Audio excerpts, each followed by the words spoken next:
मेरी भाभी का भाई रोज मुझसे मिलने की फरमाइश करता। भाभी से शिकायत करती तो कहती, मुझ पर भरोसा रखो, और फिर मुझे कमरे में भेजकर खुद बाहर पहरा देती। एक रोज मैंने अपनी जगह भाभी को कमरे में भेज दिया। थोड़ी देर बाद छुपकर देखा तो मेरे होश उड़ गए, क्योंकि मैं खूबसूरत और जवान लड़की हूँ। 18 बरस की बालिग लड़की हूँ। हर लड़का मेरी खूबसूरती पर मरता है, मगर मेरी भाभी का भाई कुछ ज्यादा ही मेरा दीवाना हो गया था, और कुछ दिनों से हमारे घर रहने आया है। नौकरी की तलाश में था, मगर मुझसे मिलने के बाद अपनी तलाश करने लगा। सबके लिए खाना मैं ही बनाती थी। भाभी का भाई तीसरी मंजिल पर रहता है। मेरे भाई ने उसे वहां शिफ्ट किया हुआ था। जाओ काव्या, अजय को खाना दे आओ, वह भूखा होगा। मेरी भाभी ने मेरे हाथ में चाय का कप थमाते हुए कहा। जी भाभी, कहकर मैं ऊपर चली गई। मैं अजय के कमरे में जाने से डर रही थी, क्योंकि वह मुझसे तन्हाई में मिलने की फरमाइश करता था, और मैं उसकी वह फरमाइश पूरी नहीं कर सकती थी। बहरहाल अपने डर पर काबू पाकर मैं कमरे में दाखिल हुई। अजय पंखे के नीचे बैठा हुआ था। मुझे देखकर फौरन खड़ा हो गया और खुशगवार अंदाज में बोला, मैं तुम्हारा ही इंतजार कर रहा था। काव्या, आओ मेरे पास बैठो। हम दोनों बातें करते हैं, और फिर बातों ही बातों में तुम्हारा मूड हुआ तो वह भी करेंगे, जिस काम के लिए मैंने तुम्हें बुलाया था। मैं तुम्हें खाना देने आई हूँ, चुप करके खा लो। हाथ में पकड़ा खाना और चाय का कप मैंने मेज पर रखा और सख्त लहजे में कहकर वहां से जाने लगी तो अजय ने मुझे कलाई से पकड़कर मुझे अपने करीब कर लिया। हम दोनों का बदन जुड़ा हुआ था। प्लीज कोई शाम मेरे नाम कर दो, तुम्हें पाने के लिए तड़प रहा हूँ। छोड़ो मुझे अजय। मैंने बमुश्किल से खुद को उसकी गिरफ्त से आजाद करवाया और भागकर अपने कमरे में चली गई और अजय के बारे में सोचने लगी। इतने में मेरी भाभी मेरे पास आई और बोली, क्या हुआ काव्या, तुम क्यों परेशान दिखाई दे रही हो? तुम तो अजय को खाना देने गई थी ना, कुछ हुआ है? भाभी, वह आपका भाई खाने की जगह मुझे खाना चाहता है। जब से आया है मुझे अपने साथ वह सब करने पर मजबूर कर रहा है। उसे समझाए ना, मैं उसका नहीं लेना चाहती। मैंने भाभी को अजय की शिकायत लगाई तो वह हंस पड़ी और बोली, अरे पागल, तुम इतना डरती क्यों हो? अजय के साथ कर लो, मजा आएगा तुम्हें भी। एक बार कोशिश करो, फिर देखना, तुम्हारा हर दिन लेने का मन करेगा। मगर भाभी, अगर किसी ने हमें करते हुए देख लिया, भाई को मालूम हो गया, फिर मुझे भाई से डर लग रहा था। मुझ पर भरोसा रखो काव्या। तुम जब मेरे भाई के साथ कर रही होगी तब मैं बाहर खड़े होकर पहरा दूंगी। कोई आया तो मैं बता दूंगी, भाभी ने कहा और मुझे जबरदस्ती अजय के कमरे में भेज दिया और खुद बाहर से दरवाजा बंद कर दिया। मैं बहुत डर रही थी, क्योंकि यह मेरा पहली मर्तबा था। पहली बार क्या होता है और कैसे होता है, मैं नहीं जानती थी। मुझे अपने पास देखकर अजय मुस्कुराने लगा और फिर मुझे अपनी बाहों में लेकर बैठ गया और मेरे ऊपर आकर मेरे साथ खेलने लगा। मुझे बहुत तकलीफ हो रही थी। उसने मुझे 2 घंटे बाद अपनी मर्जी से छोड़ा था। मेरी हालत बहुत खराब हो गई थी, ठीक से चला भी नहीं जा रहा था। आवाजें बंद होने पर भाभी समझ गई थी कि हम अपना काम खत्म कर चुके हैं। दरवाजा खोलकर अंदर आईं और मुझे पकड़कर मेरे कमरे में ले आईं और मुझसे पूछने लगी, मजा आया ना? मैं कहती थी ना कि एक बार करो, फिर देखना कितना एंजॉय करोगी। मगर भाभी, आपके भाई ने मेरे साथ बहुत ज्यादा किया है।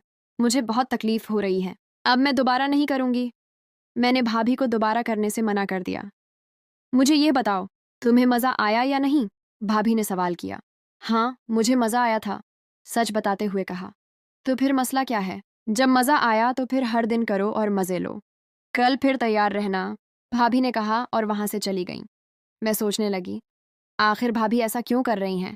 वह खुद क्यों मुझे अपने भाई के हाथों इस्तेमाल करवा रही हैं? जरूर उनका ही कोई मुफाद होगा, मैंने सोचा।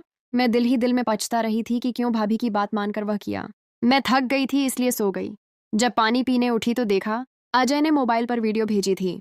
उन्हें देखकर मुझे कुछ होने लगा था। मेरा वह करने का दोबारा से मन करने लगा।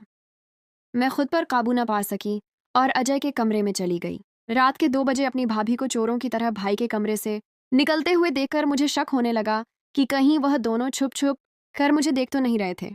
मैं वापस अपने कमरे में चली आई और सो गई। मेरे भाई सुबह 7 बजे ऑफिस चले जाते और रात 10 बजे वापस आते थे। सुबह उठकर मैंने भाभी से पूछा कि आप रात को अजय के कमरे में गई थी? उन्होंने झूठ बोला कि नहीं, मैं नहीं गई। मुझे पूरा यकीन हो गया था कि जरूर उनके दरमियान कुछ है। भूल जाओ इन सब बातों को।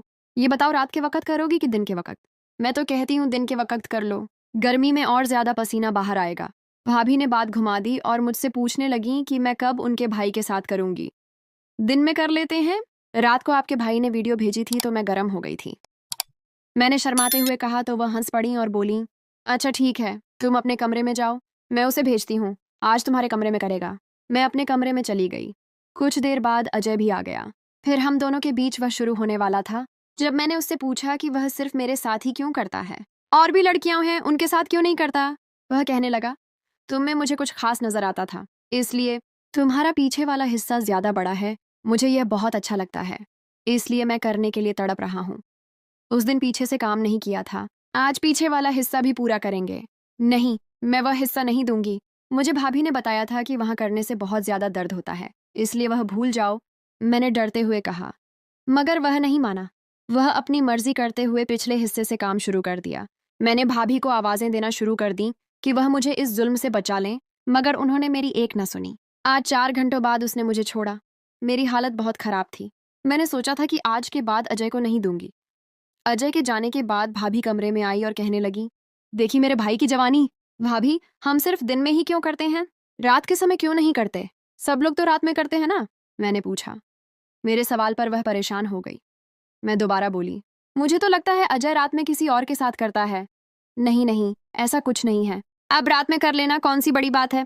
इतना कहकर भाभी वहां से चली गई। मैंने सोच लिया था, अब अगली बार अजय के साथ नहीं करूंगी, बल्कि भाभी से करवाऊंगी। अगले दिन रात की बात हुई तो भाभी ने अजय के कमरे में जाने को कहा, मगर मैं नहीं गई। उस कमरे में नहीं, आज मैं आपके कमरे में करूंगी। मैंने अजय के कमरे में कैमरा लगा दिया था ताकि देख सकूं कि उन दोनों के बीच क्या होगा, और खुद छिपकर देखने लगी। दीदी, बहुत शुक्रिया तुम्हारा, जो तुमने मुझे उसके साथ वह करने दिया और उसे मेरा लेने के लिए राजी किया, वरना मैं सिर्फ देख देख कर ही खुश होता था। मेरा भाई जितना दिल चाहे काव्या के साथ करो, मगर ध्यान रखना मेरे पति को यह बात मालूम न हो, वरना हम दोनों की खैर नहीं। काव्या को इस्तेमाल करने के बाद अपने रास्ते से हटा देना ताकि किसी को शक न हो। उन दोनों की बातें सुनकर मेरी आंखें नम हो गईं, मगर मैं उस समय खामोश रही। अपना मोबाइल हासिल करने के बाद मैंने वह रिकॉर्डिंग उन दोनों भाई बहन को सुनाई। मेरी भाभी ने मेरे पैर पकड़ लिए और बोली, अपने भाई को कुछ मत बताना, वरना वह हम दोनों को जान से मार देगा। मैं तुम्हारी शादी अजय से करवा दूंगी, मगर तुम यह सच किसी को नहीं बताना। मेरी भाभी बहुत डर गई थी। अपनी जान बचाने के लिए उसने मेरी शादी अपने भाई से करवा दी। अगर मैं समझदारी का मुजाहिरा न करती तो उन दोनों भाई बहन के हाथों बर्बाद हो जाती। अब मैं अजय की पत्नी बनकर उसे खूब सबक सिखा रही हूँ। कहानी कैसी लगी आपको दोस्तों? कमेंट सेक्शन में ज़रूर बताइए, और भी इस तरह की वीडियोस देखने के लिए हमारे चैनल को सब्सक्राइब कर लीजिए। आपसे मिलेंगे किसी और वीडियो और कहानी के साथ। तब तक के लिए जय हिंद।